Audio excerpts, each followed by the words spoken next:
Halo, selamat pagi sahabat Jose. Kembali lagi pada channel kita pada tanggal 13 Oktober 2023. Pada pagi hari ini ada permintaan dari apa subscriber kita itu untuk membahas saham yang bernama Koka Indonesia alias Koka yang baru listing kemarin itu. Jadi kemarin ditutup 142, dimana kemarin sempat tertinggi di angka 172, nah, dan turun sekarang sudah 142. Kita lihat apakah saham ini bagus atau tidak. Kita akan menganalisanya langsung. Oke, karena ini finansialnya pasti belum ada keluar, kita langsung ke profiling dulu. Kalau profiling, IPO price-nya di harga 128, IPO share-nya ada di 715 juta lembar saham.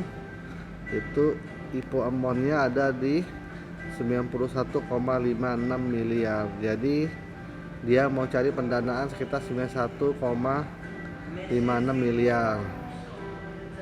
Nah, di mana shareholder composition itu pemilik paling besar adalah Ibu Nyonya Kauching itu sekitar 42,75%, PT Kreatif Konstruksi Indonesia 24,75%. Ini berarti bergerak dibilang jasa konstruksi gedung industri, bangunan sipil, gedung hunian. Berarti memang jasa konstruksi. Nyonya dan pemiliknya lagi yang bernama Kau Chin Feng itu 5,4%, Pei Ching itu 2,1%, dan masyarakat 25%. Kalau lihat dari komposisi ini, ya ini masih kayak perusahaan pribadi, di mana pemegang utamanya masih banyak pemegang pribadi, kayaknya perusahaan keluarga. Kalau kita lihat, kalau perusahaan keluarga itu ya harusnya sih tidak banyak terlalu diintervensi ya, karena memang cuma satu penyakit kalau perusahaan keluarga, kalau memang keluarganya tidak kompak ya sudah selesai ini perusahaan. Oke, selanjutnya kita juga bilang ini komposisinya memang kalau berdasarkan di 42% ditambah 24 ditambah 5 tambah 2 ya, alias ini ya masih bagus lah 75%. Jadi rasio dia IPO itu masih bagus, 75% per 25%, 25% nya masyarakat. It is no problem, ini kategori komposisi shareholder yang bagus, dimana nilainya ratingnya B. Sekarang kita lanjut ke case statistik.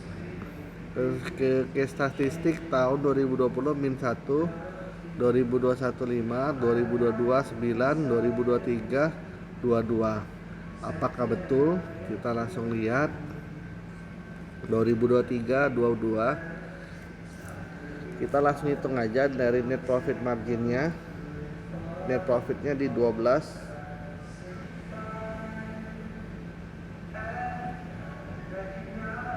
Tentang 12 miliar. Kita ambil simpel aja ya langsungnya. 12 miliar dibagi shareholder compositionnya tadi 750 juta. Nah, itu untuk apa? Untuk siapa ya? Maksudnya ya untuk ini, untuk masyarakat atau jumlah saham yang beredar. Jadi EPS-nya ada di angka 16. Berarti ada up 6 poin ya, no problem, masih di kategori wajar. Jadi kalau 6 dibagi 16 berarti ada up sekitar, rasionya ada di up 37,5%. Nah, terus kita lihat lagi book value-nya dengan NAVS, kelihatan itu juga ada permainan, cuma ditulisnya 27,06. Jadi kita hitung secara manual mereka tidak mau membocorkan rasio buku perusahaan berapa, kita bocorkan. Mudah aja seperti kemarin. Jadi book value itu berarti dari equity. Equity berarti kan 77,43 miliar. Jadi 77 miliar, anggap aja 77,43 miliar dibagi 750. Nah ini kalau mau lebih pasti angkanya kita 700, nah bukan 50 tapi 715 33 3 bentar 333 tuh 23, berarti 715.333.000. Nah ini juga ada something ini, dimana 35 jutanya berarti ada yang tidak laku atau gimana. Nah ini yang jadi pertanyaan juga. IPO, oh tidak, IPO share-nya benar 715, saya salah baca 715. Kupikir tadi 750. Oke, 715 333. Kalau dibagi itu berarti book value-nya ada di harga 108,24. Berarti kayak kalau tadi 715, bentar. Kalau EPS-nya berarti benar nggak ya? Coba kita hitung lagi, 12 miliar dibagi 715.333. Nah, EPS-nya berada di angka 16,77. Jadi saya klarifikasi, EPS-nya bukan 16 pas tapi 16,77. Dan kalau dari book value-nya ada di angka 108. Jadi ambil datanya dari 77,43 miliar dibagi 715.333 juta, berarti ada di 108. Berarti ingat, nilai wajar perusahaan itu sendiri adalah 108 berdasarkan permodalannya. Sekarang kita lihat berdasarkan asetnya 117 miliar. Jadi 107,17 miliar dibagi 715.333.000. Berarti nilai NAVS-nya ada di 149,81. Berarti kalau diasumsikan harga IPO-nya di harga 128, kita bisa kelihatan ini UOB Kay Hian itu membuat harga tengah di antara harga book value dan di antara harga NAVS. Jadi dia tidak membuat bubble terlalu tinggi harganya. Tetapi kalau dari segi pergerakan kemarin, harganya naik langsung turun, itu saya kelihatan itu wajar. Karena kenapa? Nilainya sudah terbaca. Nilainya ada di range 108,1 tadi, 108 sampai 149. Jadi kalau misalnya dia sudah di atas 149, berarti dia sudah berada di nilai di atas nilai perusahaan harganya. Dan kita bisa lihat juga rasio-rasio lain apakah betul. Jadi kita lihat juga pernya. Jadi ingat, kalau di dunia baru IPO itu dilihat dari earning, valuation, profitability dan liquidity nggak usah dilihat dulu itu, karena pasti itu banyak polesan. Tetapi kita bisa lihat liquidity dulu. Liquidity kan lihat hutangnya apa betul 38,42%. Ya, 38,42%. Kita lihat rasionya, jadi liabilities 2974 miliar dibagi 7743, berarti di 0,3840, berarti kurang lebih sama hitungannya. Berarti liquidity-nya benar, Nah kalau gitu kita hitung cash rasionya dengan CRR nya. Wow, cash rasionya 2,80, berarti sangat-sangat riskan ini untuk cash perusahaan tersebut, dimana jika salah ambil keputusan ya cash ini langsung minus itu. Jadi dia tidak ada cadangan cash. Yang baiknya cash itu 50 sampai 80%. CRR-nya 169,26, berarti itu termasuk rasio yang wajar. Itu. Coba kita lihat lagi.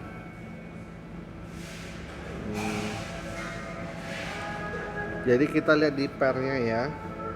Pairnya tadi kan EPS-nya kita dapat di angka 16,77 ya, 16,77 ya. Harga sekarang 142 bagi 16,77. Berarti pairnya ada di 8,46 kali. Berarti ya masih dikategorikan wajar. Jadi pair yang wajar itu 8 sampai 10. Itu termasuk wajar tapi agak murah. 10 sampai 15 itu standar rasio basic seluruh saham.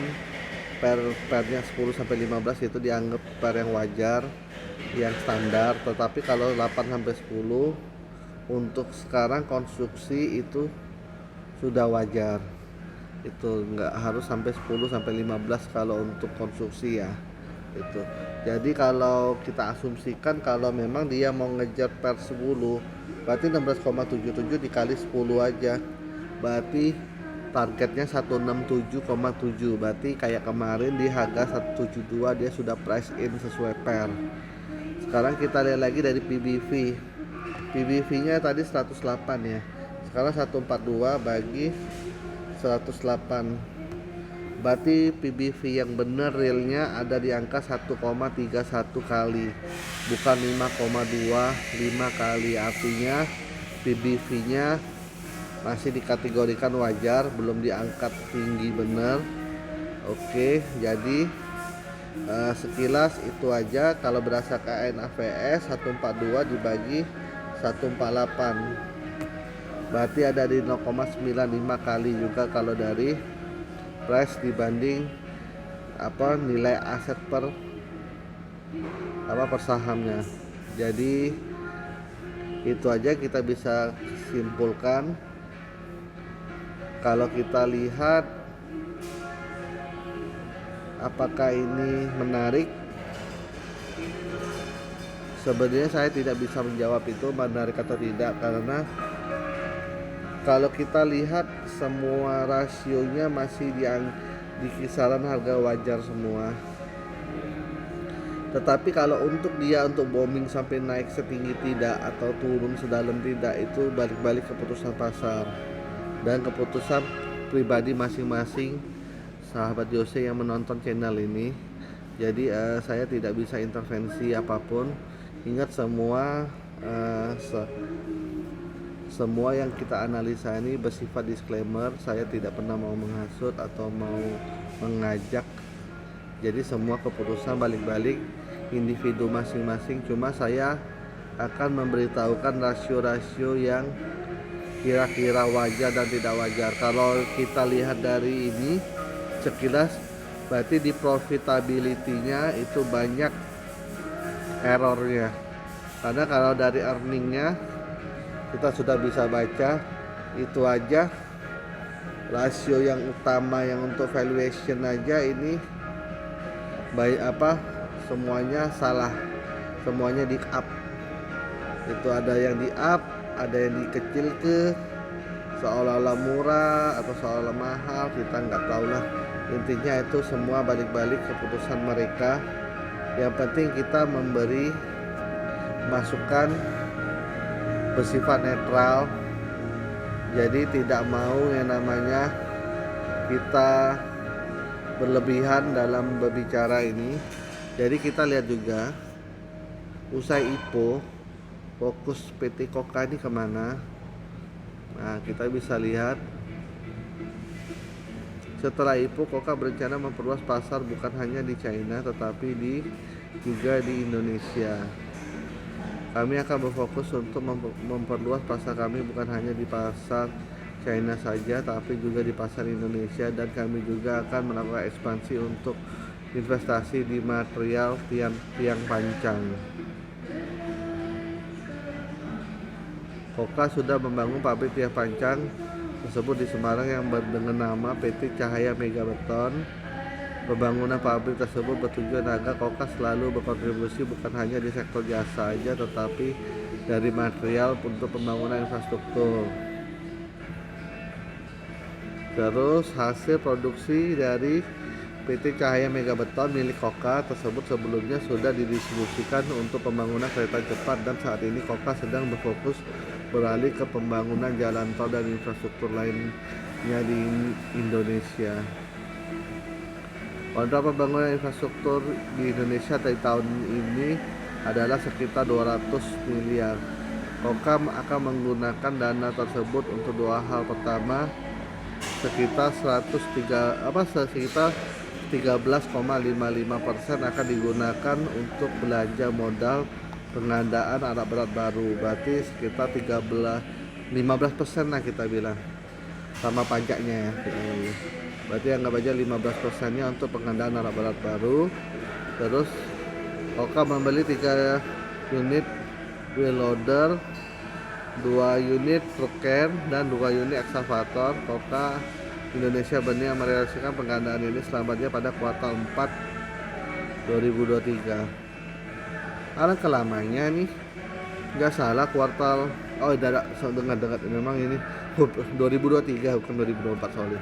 Kuartal 4 2023 berarti 2 bulan lagi lah kita lihat. Koka telah menentukan vendor yang memiliki kredibilitas dan berpengalaman dalam penyediaan alat berat tersebut. Jadi dia bekerja sama memiliki vendor bernama PT Rimpact Jaya Mitra selaku pihak ketiga yang memiliki kegiatan usaha sebagai distributor alat berat. Nah, dan kedua 86,45 akan digunakan untuk modal kerja. Berarti kita asumsikan tadi dia dapat modal berapa? 91 miliar. Berarti 91 miliar dibagi 86,45%, berarti ada sekitar bukan dibagi 91 miliar dikali 86,45%, berarti ada sekitar 78 miliar lah ya, kita anggap aja. Itu semuanya untuk ya pembayaran isinya modal kerja lah. Berarti kalau untuk alat berat kita coba lihat 91 miliar dikali 15% aja kita bilang.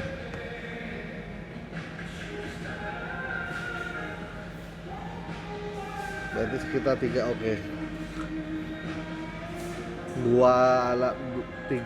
loader, 2 unit peken, 2 unit ekskavator sekitar itu.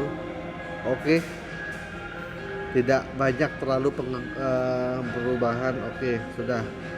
Jadi asal tahu aja, Koka adalah perusahaan yang bergerak di bidang kontraktor umum, proyek konstruksi, teknik mesin dan teknik geoteknik, desain interior dan furniture. Laba bersihnya 11,87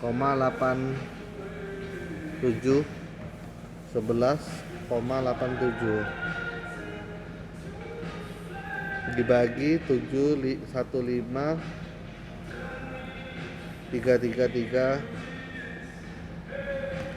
berarti benar IPS-nya 16,59, tetap masih di angka 16. Jadi ini perusahaan tidak mengedit-editnya. Berarti memang labanya naik dari 7,96 miliar menjadi 11,87 miliar dengan EPS 16,559 per sahamnya. Pendapatan Koka naik dari 61,36 menjadi 69,54. Oke, selesai. Jadi itu aja yang bisa saya sampaikan. Nah, pada pagi hari ini Koka naik lagi menjadi di harga 150. Ingat aja, kalau di atas 148 berarti itu harga sudah di atas harga perusahaan. Itu jadi jika bermain di atas harga perusahaan harus berhati-hati karena ini sektor industri konstruksi. Sektor industri konstruksi sudah tidak semanis dulu. Dan kalau memang mau ikut aturan pernya ada di 166, 167 atau 165. Sekitar itulah 165 sampai 167 ya. Jadi itu aja yang bisa saya sampaikan. Jika ada pertanyaan bisa menghubungi saya di 082177096060. Please subscribe my channel ya, dan follow, dan istilahnya bagikan ke teman-teman yang membutuhkan channel yang bisa untuk mereka bersama-sama beranalisa atau mau bertanya. Jadi di sini channel ini bersifat netral. Kita tidak memihak sama broker apapun.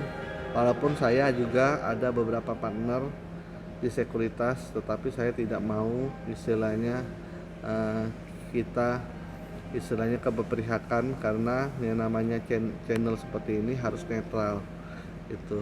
Oke, saya ucapkan terima kasih. Salam cuan, salam sahabat Josi, selamat pagi.